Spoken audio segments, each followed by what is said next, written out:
Hi everybody, this is Crypto Rich, working with you to get rich with crypto, filling our pockets with crypto profits. And in this video, I am bursting to tell you about a new way of earning passive income.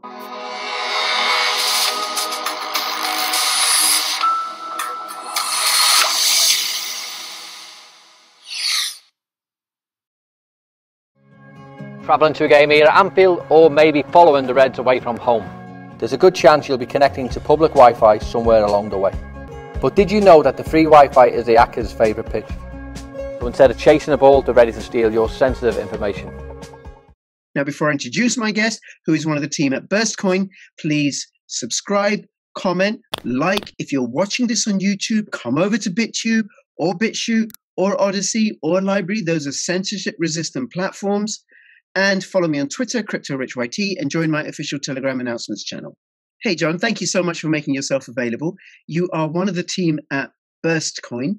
And before I get you to speak, I just want to say you're not showing your face because of your commitment to your privacy. And what we've got, what people can see as they're watching this, is the burst-coin.org website, the website of Burstcoin. And Burstcoin is, let me see now, the 7th or the 8th member of the Blockchain Privacy, Security and Adoption Alliance, BPSAA. And the members are, and I hope I can remember all of them, Pirate Chain, Ether1, Turtle Network, Ergo Platform, Sentinel, Komodo, Dragon Chain, and Burstcoin. Yes, I think that's it. Hi, John. How are you doing? Great. Thanks for having me. And also, thanks for allowing me to attend this way, respecting my privacy, which I value very, very much. Yes, very good. And just so you're watching, he wouldn't even show me his face. He's probably very, very shy, just like me. Right? Do you want to start by telling us one very briefly, what do you do at Burstcoin? And then telling us a little bit about Burstcoin. Yeah, Burstcoin is a very old project running since 2014. So it's not something new. And it has very different way to mine blocks. So you use your hard disk instead of hungry GPUs, CPUs, or special equipment. And I work with smart contracts. That was my entering point for Burst, because Burstcoin also has smart contracts for a very, very long way, even before Ethereum. Most people don't know that.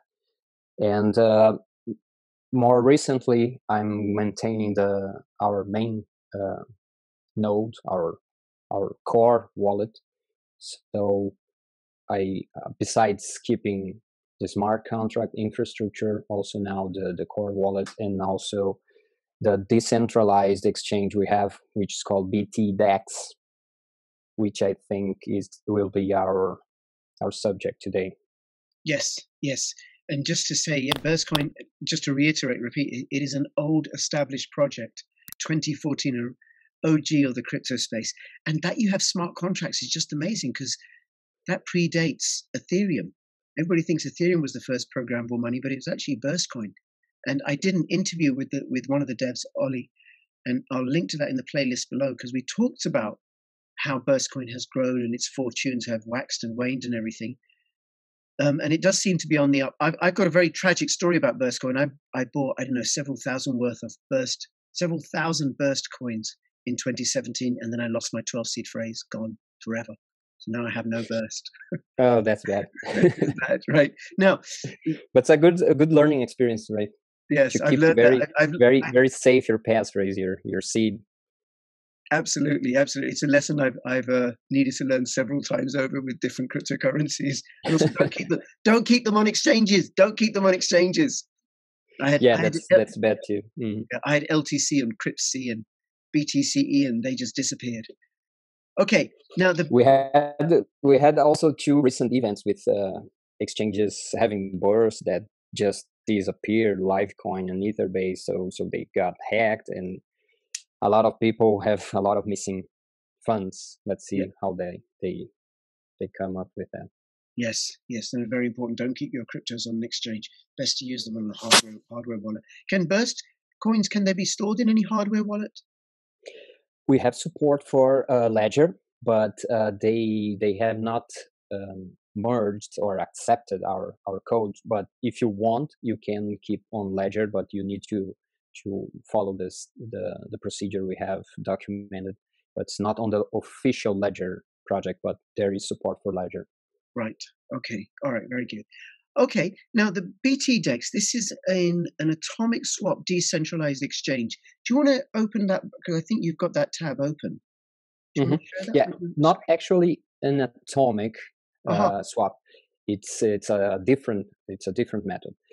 I believe we have today 3 different categories of decentralized exchanges.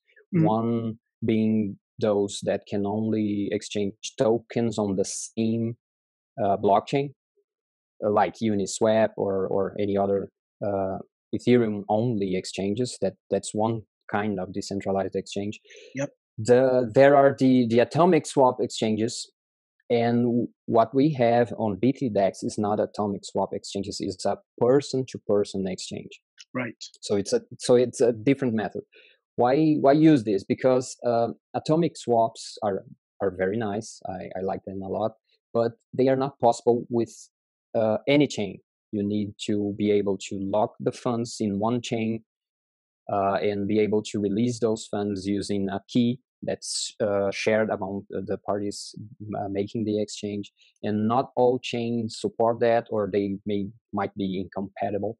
And the method we implemented on BTDEX does not require that. So we can exchange anything. Actually, we can exchange anything, including conventional fiat currencies, which we are about to release to the public in a month or so. Oh wow! Oh wow! So Wow! it's very different. So we have several layers of security.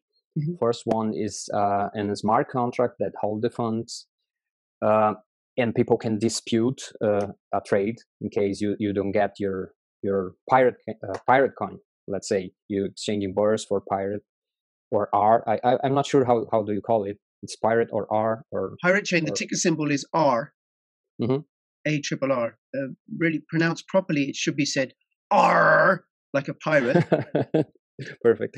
Okay, so let's say you're exchanging Burst for R, and so you lock your funds in the funds in smart contract. Someone take your offer, making a security deposit to that smart contract. The people having your R should transfer to the other person, and then you signal you received, and okay, trade is finished. People get back their security deposits. But in case something goes wrong, they can open a dispute and try to resolve themselves. In case that doesn't work, you have another layer, which is the mediation layer, where people which have also a lot of funds locked can help to resolve the problem, and we avoid misbehavior from these mediators by the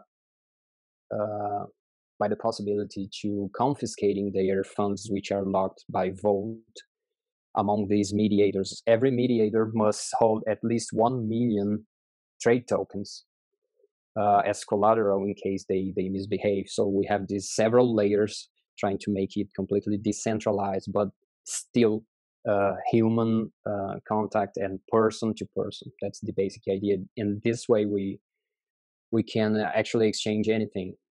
Okay. Using this method. That's the idea. Okay, so let me ask you questions and get some stuff clear. So it's a peer-to-peer exchange. And does it use an escrow service to hold the funds? It's similar to it's similar to an escrow because the smart contract is doing that role, playing that role. You have the funds locked on this smart contract, and if there is no dispute, only the 2 parties can interact with the contract. If they open a dispute, then the mediation phase starts. That's supposed to be a very, very low amount of trades that go to this stage, but it's similar to an escrow, but with some new concepts. For those used to BISC, the BTC Bitcoin decentralized exchange, it's similar to that. But we all know that for small trades, working with Bitcoin is completely unfeasible today. You cannot pay $50 because in fees, because in a trade using locking Bitcoin, you need several transactions to lock, unlock. So it's not a single fee you pay. You pay several fees. So it's today impractical Right. for anything below several $1,000 for exchange. Okay. And what assets can be exchanged on BTDEX? What cryptocurrencies? We'll come to fiat in a bit. Yeah, we have right now some assets that you can trade. You have here the user interface. First, important point, it's not a website, it's an application. Because if it were a website, it would have a central point of failure, right? So everyone trading needs to run the application, needs to download the application and run it. Right. So we have some tabs here. The swaps are for only tokens inside the Burst chain. So they are simpler. They are similar to other DEXs because everything's going on the Burst chain. TRT, the trade token, is the token we use for several different purpose on this system. And it started at 0.1 Burst, the price, and the current price is 1.12. Very recently it went above 4 bursts, and then it's stabilizing here right now around 1 burst. So people can buy and sell this trade token, and mediator needs to have 1 million of this to play the role of a mediator. And all fees from the contracts tab, which is the cross-chain exchange. In this contracts tab, we have BTC, ETC, LTC, Monero, Doge, R, and XLA are the current listed coins, but actually we can list anything we want. There is no technical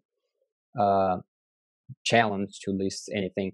We just don't random list any project because we need to make sure there's some volume. And here we have the offers. Another advantage of this method, it's all on chain. So if I place an offer here, I can close the application and go away, open it back tomorrow. My offer will be either there or taken. So I need to take some action if my offer is taken. Okay. And then how do you decide which coins to integrate into the BurstDex, into BTDEX? Right now we are just listing coins for people that first they approach us and they look to have some engaged community, because this is a person-to-person, peer-to-peer, but more I like to call it person-to-person because it needs human interaction to actually transfer the other coin when there's a trade. So the key point is, if there is a community looking for it that will be able or is willing to put offers, that's essentially that. There's no actually a lot of requirements or stuff like, or fees or anything like that. Right. Okay. One thing I like is that you already trade in Monero and Pirate Chain, which is great for privacy. Especially if you don't have, there's no is there any KYC for this? No, there's no KYC, no registration, no email, no nothing. You just need to run the application and have your passphrase or your seed for your accounts, and that's it. Right. Is it available no registration? No, currently we don't have a mobile version. We only have for Windows, Mac, and Linux, but no mobile version yet. It's feasible, but we don't have that yet. Right. Okay. And then what about when you integrate fiat? How will you do that, and which currencies? Again, we need to have people willing to make offers. So we start with main markets, of course, Euro, USD, and probably the Brazilian real, because I'm from Brazil. So